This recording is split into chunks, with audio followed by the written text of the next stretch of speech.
Sonunda ayrılık varmış.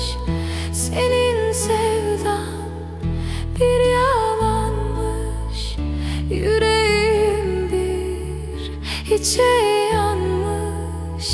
Yıllarım boşa harcanmış. Sırtımdan vurdun sen beni. Ne yazık sevmişim seni.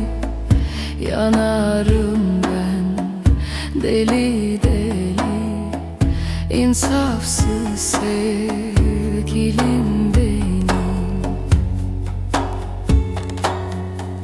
Yollara düşürdün beni.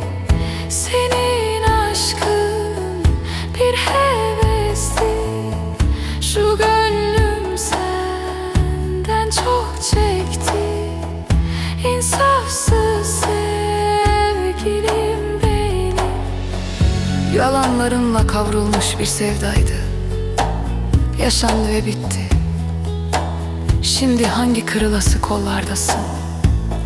Şimdi hangi yalanda, hangi dolandasın? Dilerim Allah'tan çektirdiğini çekesin. Yetmedi mi sana sevdam be hey vicdansız? Be hey zalimin evladı, be hey insafsız. 3 kuruşluk yalanlarına kurban ettin be koca sevdamı. 5 para etmez yüreğine sürgün ettin hayatı.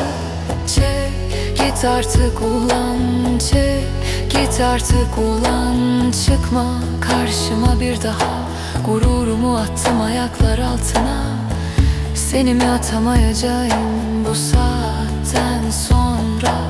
Namerdim bir daha bakarsam o çirkef suratına.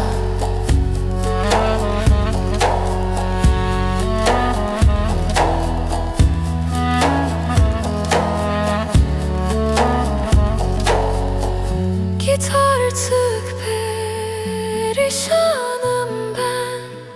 Yeter çektiğim elinden.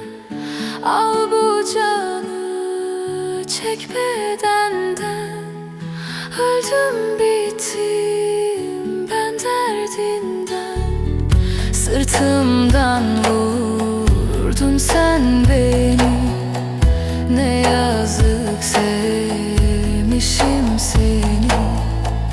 Yanarım ben deli deli, insafsız